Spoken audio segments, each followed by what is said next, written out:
Dans ce premier exemple, on demande de calculer une intégrale indéfinie. C'est l'intégrale de x à la 4 dx. On a la présence de la variable x avec un exposant, et la différentielle, c'est bien la différentielle de x. Alors, on cherche une fonction telle que la dérivée donne x à la 4, la dérivée par rapport à la variable x. On trouve x à la 5 sur 5, et on ajoute la constante d'intégration. Dans l'exemple 2, on demande encore l'intégrale de x à la 4 dx, mais ici, c'est une intégrale définie, puisqu'on voit la présence de bornes d'intégration.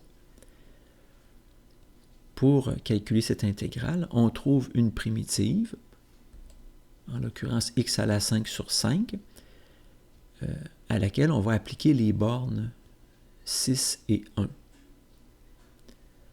On applique d'abord la borne 6 à la 5 sur 5, moins, on applique à la primitive la borne 1. Après calcul, on trouve 1555.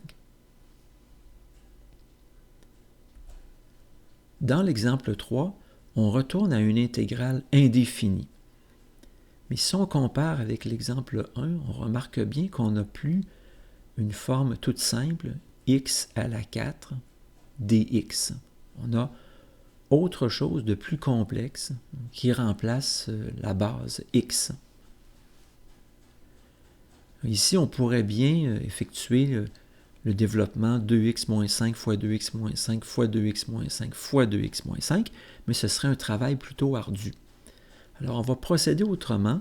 L'idée, c'est d'obtenir comme base, donc entre parenthèses, seulement une variable. C'est ce qu'on aimerait, puisque une variable exposant 4, ça se traite facilement.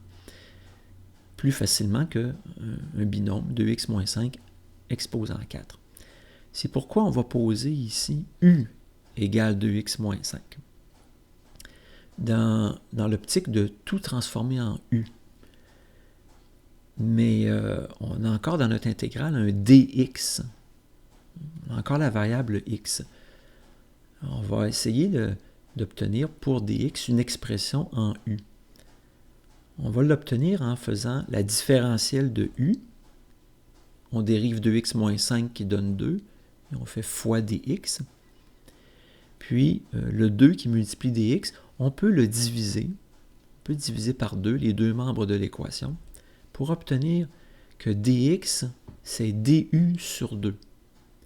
On a atteint notre objectif de tout remplacer l'intégrale qu'on avait, une intégrale en x, par une intégrale où on retrouve seulement la variable u.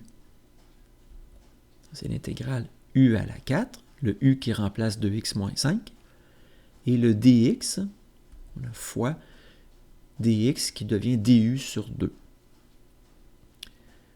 Le du sur 2, c'est la même chose qu'une multiplication de 1/2 fois du. On peut sortir le 1/2 qui multiplie du, on le sort à l'extérieur de l'intégrale. On obtient 1/2 fois l'intégrale u à la 4 du. Et on remarque maintenant qu'on a une forme qui est tout à fait équivalente à celle de l'exemple 1, où on avait intégrale x à la 4 dx. Ici, on a une autre variable, c'est u à la 4 du, mais c'est une forme qu'on est capable de traiter. On cherche quelle est la fonction dont la dérivée par rapport à la variable u donne u à la 4. C'est u à la 5 sur 5. Et puisqu'on a ici une intégrale indéfinie, on ajoute la constante d'intégration c. On peut ensuite effectuer la multiplication pour obtenir u à la 5 sur 2 fois 5, 10. Et on retourne à la variable x en remplaçant u par 2x moins 5. Dans l'exemple 4, on a une intégrale semblable à celle de l'exemple 3, mais ici, c'est une intégrale définie puisqu'on a les bornes 1 et 6. Ici aussi, comme dans l'exemple 3, on va procéder par changement de variable. on pose u égale 2x moins 5. Mais puisque tout doit être transformé en u, il faut aussi que les bornes soient transformées en u. Alors, par exemple, la borne x égale 1 va être transformée en u en remplaçant dans l'expression u égale 2x moins 5, on va remplacer x par 1, ce qui nous donne moins 3. On obtient comme ça l'équivalent en u de la borne x égale 1. De même, pour la borne x égale 6, on remplace dans u égale 2x moins 5, on remplace x par 6 pour obtenir 7. Nous avons maintenant les deux bornes pour la variable u. Nous pouvons réécrire l'intégrale en exprimant maintenant tout en u.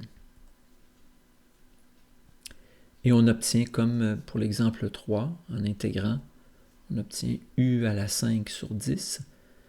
Maintenant, on peut appliquer les bornes.